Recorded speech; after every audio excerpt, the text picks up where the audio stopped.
નસવાડી તાલુકાના ડુંગર વિસ્તારમાં આવેલું આ જે બાળીમોવડા છે, બાળીમોવડા ગામનું આ નિસાર અને ઊંચલું ફળિયું છે.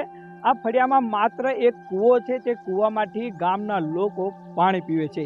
આપને હું સીધા દ્રશ્યો બતાવવા માંગીશ કે આ જે ગામના લોકો છે તે લોકો વહેલી સવારથી જ આ પાણી માટે મોટી મોટી કતારોમાં લાગી જતા હોય છે. ત્યારે બીજી બાજુ હું તમને જે કૂવો છે તે કૂવાના દ્રશ્યો બતાવવા માંગીશ.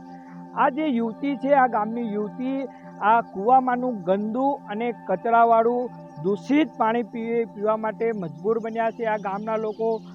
આપને હું સીધા જે દ્રશ્યો બતાવવા માંગુ છું, જે આ જે ગામના લોકો છે તે લોકો આ દૂષિત પાણી પીવા માટે મજબૂર બન્યા છે.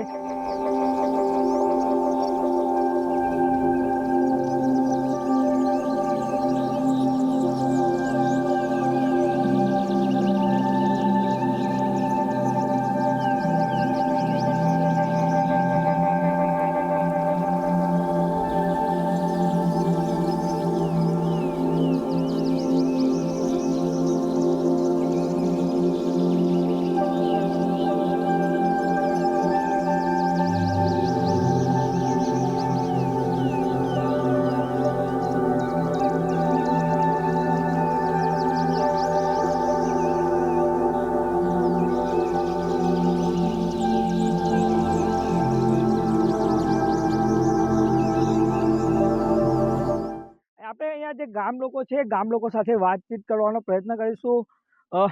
બેન, શું નામ છે તમારું? સંગીતાબેન. તમારા ગામમાં? અમારું ગામમાં બીજું કઈ નથી. અમારું બધું સુવિધા, પણ અમારું હે ને, અમારું એક તો પાણી ગંદુ પીવાનું, એક તો અમારા ડોબલે જવાનું પાણી નથી, અને એક તો પીવાનું પાણી નથી. અને પાણીનું સુવિધા હોયા વગર અમે અહીંયા પીવાના શું થાય? અમારા આટલું બધું નાયા ધોયા વગરનું ગંદુ રહેવાનું, કેમ ના બીમારી લાગે? અમારા બીમારી તો લાગે ને ભાઈ. અહીંયા મહિલાઓ પણ પોતે પાણીના ત્રાસના કારણે તેઓ કંટાળી ગઈ છે. આપણે બીજી જે મહિલા છે તેઓની સાથે વાત કરીશું. દાદી, શું નામ છે તમારું? જાનુબેન. તમારા ફળિયામાં પાણીની સુવિધા છે? નથી. પાણી નથી. અહીં ભરશે કે એવું? આ કૂવામાંથી પાણી ભરો છો? તો આ હતા ગામના વૃદ્ધ મહિલા. આપણે અહીંયા જે ગામના જે યુવા આગેવાન છે તેમની સાથે વાત કરવાનો પ્રયત્ન કરીશું. શું નામ તમારું? ગિરીશભાઈ રૂબીલ. ગિરીશભાઈ, પાણીની સુવિધા છે તમારે? પાણીના સાહેબ આ માત્ર એક નિશાળની ઉપલા ફળિયામાં એક કૂવો આવેલો છે, જેથી કરીને ભેગી વળીને મહિલાઓ આ પાણી ભરતા તમને દ્રશ્યો દેખાઈ રહ્યું છે. એમાંથી જ આ લોકો પાણી પીવે છે, જેથી જીવજંતુ મરે છે. ઘણી ગ્રામજનોને તકલીફ પડે છે. એના લીધે બાળકો પણ ઘણા બીમાર પડે છે. એના લીધે અમે સરકારને વારંવાર રજૂઆત પણ કરી ચૂકેલા છે કે અમને પાણીની સુવિધા કરી આપે. માત્ર અમારી કોઈ સરકાર કાર્યવાહી કરતી નથી, અને અમે સરકારશ્રીને કહેવા માંગીએ છીએ કે જલ્દથી જલ્દ અમને પાણીની સુવિધા કરી આપે. આ બે ફળિયાને પાણીની ઘણી તકલીફ પડે છે. સરકાર આદિવાસી વિસ્તારની અંદર વિકાસના મોટા મોટા દાવાઓ તો કરે છે, પરંતુ નસવાડીના અંતરિયાળ વિસ્તારમાં આવેલા આજે બાળીમોવડા ગામમાં પાણી જેવી સુવિધા સરકાર કરી નથી.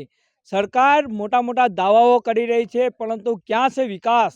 અહીંયા ગ્રામજનો દૂષિત પાણી પીવા માટે મજબૂર બન્યા છે. શું સરકાર આ આદિવાસીઓ માટે શુદ્ધ પીવાનું પાણીની સુવિધા કરશે કે નહીં, એ તો આવનાર સમય જ બતાવશે. ડિસિઝન ન્યૂઝ ગુજરાત સાથે નૈનેશ તડવી, છોટાઉદેપુર.